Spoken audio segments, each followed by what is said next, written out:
s'est manifesté naturellement parce que je suis née comme ça.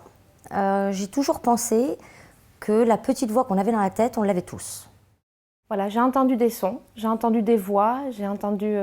Et ensuite, j'ai eu de l'image. Alors l'image d'une lumière, quelque chose de merveilleux, quoi. C'était magnifique. Mes convictions profondes m'ont amené comment dirais-je, à comprendre qu'il existait une autre vie après la vie. Je l'appelle d'ailleurs le royaume de la pure lumière. Mais de l'autre côté, on parle du monde des ténèbres. Pour moi, c'est extrêmement lumineux. Finalement, je comprenais le monde avec autre chose que mes 5 sens. J'étais sûr de ce que je voyais, de ce que j'entendais. Je ressentais que c'était réel, c'était pas un rêve, c'était pas de l'imagination. Et j'étais face à un étang. Et j'ai vu un monstre sortir hors de l'eau, faire un bond. Et j'ai eu peur. Et j'ai crié. Et j'ai dit à ma mère, il y a un monstre là, il y a un monstre là. Et elle me dit, il n'y a rien. J'ai dit, si, il y a un monstre, il y a un monstre. Je devais peut-être juste commencer à parler. Et quand ma mère était avec ses copines, je lui disais, devant tout le monde, ce qu'elle dit, c'est pas vrai, elle te ment. J'étais petit, mais j'avais l'impression de jouer avec des enfants, mais des enfants qui n'existaient pas, à tel point que ma mère était surprise. Elle me disait, mais enfin, mais avec qui tu parles? J'ai dit, écoute, je parle avec tel enfant. Elle dit, mais enfin, mais tu n'es pas bien, elle est décédée. Ça me faisait un drôle d'effet. Quand on est enfant, on ne sait pas très bien. Quand on voit les autres enfants qui sont très bien, etc. Et puis, on est à l'école, on dessine des dessins, papa, maman, une maison, des fleurs, des jardins. Et moi, je dessinais des mortuaires, des cercueils, des tombes, des choses comme ça, quoi. Donc j'avais déjà cette connexion indirecte de l'autre côté sans le savoir, quoi. Et donc j'ai eu des manifestations vraiment de l'au-delà. Donc je suis persuadée qu'il y a un autre monde. Ça m'a amenée à découvrir la médiumnité. J'ai parlé beaucoup ce que je croyais être un guide. Je ne savais même pas que c'était un guide. Je savais que c'était une petite voix qui m'entendait, qui répondait, donc ça m'allait bien. J'ai commencé à perdurer là-dedans jusqu'à ce que je m'aperçoive qu'il y avait des gens qui voulaient dormir dans ma chambre, des gens qui voulaient se doucher avec moi. Et là, j'ai commencé à avoir peur. Et j'ai demandé des vraies réponses à la personne qui me parlait. Et il s'est trouvé que c'était ma grand-mère. Le soir, je ressentais la présence d'une dame qui venait quelque part un peu me réveiller et me donner en même temps peut-être une présence qui m'effrayait, mais en même temps qui me rassurait. J'avais 7 ans, j'avais perdu un frère qui est mort là, en 40. Mon parrain, on me parlait beaucoup de lui. Et un soir, je l'ai vu devant moi, il me souriait, il me prenait par les épaules. J'étais pleine de bonheur et pleine de joie. Quand je l'ai dit à ma mère, elle m'a dit que j'étais une drôle-dique, une folle, quoi. C'est assez étrange, en fait, parce que ma fille a failli mourir pendant son accouchement. Et le choc a développé quelque chose chez moi. Et j'ai pris contact avec une médium de la région parisienne et cette femme m'a dit que j'étais médium, ce que j'ignorais. Et quand j'en ai parlé à ma propre mère, maman m'a dit que ma grand-mère était une médium. J'ai eu un accident de moto qui a déclenché ma médiumnité. J'ai fait 3 mois d'hôpital et j'avais envie de faire de la médiumnité, je ne sais pas pourquoi. Mais j'ai toujours été passionné par la voyance, même tout petit. Déjà, j'avais des jeux de cartes, j'avais un pendule, j'aimais bien ça, déjà. Mais l'accident, là, ça a vraiment déclenché quelque chose. Et on va dire que je l'ai un petit peu caché tout au long de ma vie, jusqu'en 2008, où là, effectivement, après un accident de voiture, j'ai vu quelqu'un qui est décédé et qui est sorti de son corps et qui est venu me parler. Et c'est là vraiment que je me suis dit, tiens, il se passe quelque chose d'étrange. Et c'est à ce moment-là, d'ailleurs, que j'ai accepté ces phénomènes.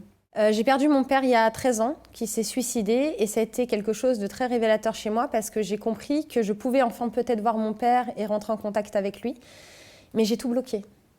Et c'est ensuite, au décès de mon petit ami, que tout s'est rouvert et que j'ai enfin compris qu'il fallait que j'aide les autres aussi à pouvoir passer ce cap du deuil et aider les gens à aller bien.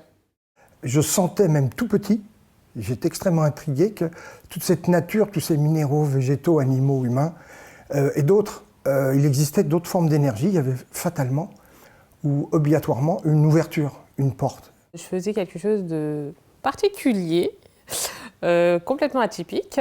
Je me sortais du berceau dans lequel où, je dormais. Et la nuit, tout simplement, je me déplaçais et j'allais juste devant la porte pour pouvoir protéger la maison, inconsciemment.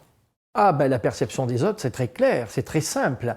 Quand vous annoncez ça à quelqu'un, surtout quand vous êtes très jeune, on vous prend pour un dingue au départ. Je me suis dit, j'ai quelque chose de différent, puisque je vois ça, c'est pas normal. Oui, oui, t'es un oiseau de malheur, tu portes la cerise, enfin bon, j'ai entendu des tas de trucs comme ça. Hein.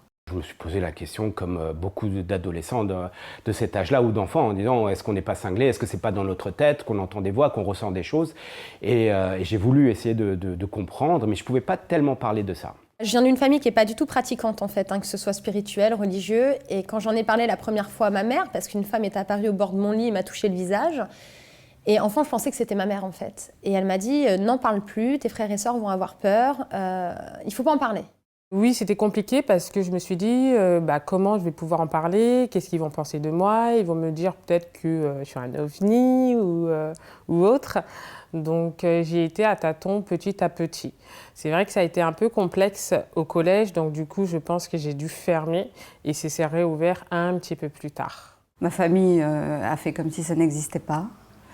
Et du côté des proches, des amis, il y avait 2 camps. Le premier camp, ceux qui se trouvaient ça intéressant, exceptionnel, et puis les autres qui voulaient tout savoir. C'était perçu par les gens qui étaient autour de moi, notamment les gens de ma famille, comme si c'était pas sérieux. Parce qu'il fallait quand même faire des études, puisque souvent, chez moi, la famille, c'est des fonctionnaires ou des commerçants, alors ça faisait un peu tâche. La majorité des gens étaient contre. Hein. À cette époque-là, aux années 60 et quelques, on était contre, mais quand même, j'ai maintenu mes idées, j'ai maintenu de suivre les gens qui m'accompagnaient dans des groupes différents. Je voyais les choses, je voyais les gens, je voyais les décédés, donc je ne pouvais pas arrêter. Je savais que je n'étais pas drôle, ni folle, ni barge. Ça n'a pas d'importance ce que les autres pensent. Ce que je remercie, c'est ce que j'ai et qui m'est donné. Et de pouvoir aider aussi mon prochain ou les amis autour de moi et même m'aider moi. Je ne peux pas être autrement. Je suis fait comme ça. Je suis sur cette fréquence-là. Je peux comprendre que pour les autres, c'est étrange. Pour moi, ça ne l'est pas. On me dit que c'est bizarre. Même ma sœur, elle me dit je ne suis pas normal. Elle me dit que c'est bizarre. Tu sors de quelle planète? Parce que c'est assez impressionnant quand on fait des salles et on donne des détails. Voilà, mais c'est plutôt bien perçu. Avec les gens, je n'ai pas ressenti de réticence, parce que ma nature n'est pas à ressentir la réticence. Donc j'en parlais, puis je ne faisais pas trop attention à ce que les gens ressentaient ou pas. Je ne m'attarde pas sur le regard des gens, ceux qui pensent, je m'en suis totalement libérée. Pour certaines personnes, ça a été d'une logique mais totale que je m'assume enfin. Pour d'autres, non. Bon, après tout, je ne suis pas là pour convaincre. J'ai essayé de faire des choses, mais je ne maîtrisais rien. Jusqu'au moment où vraiment il y a quelque chose qui m'a marqué, qui a été très fort pour moi, où j'ai décidé de ne plus toucher à ça. Et à ce moment-là, une personne est apparue dans ma vie qui m'a dit « Ok, tu ne touches à rien, on va faire un travail sur toi basé sur la méditation et la médiumnité et la voyance va revenir. » Et donc, il m'a transmis d'une certaine manière ce savoir et j'essaye de le transmettre aussi à mon tour aujourd'hui. Donc, ce qui est important pour moi, c'est vraiment cette transmission. Alors, moi, c'est venu comme ça tout naturellement, mais il fallait que je comprenne ce qui m'arrivait.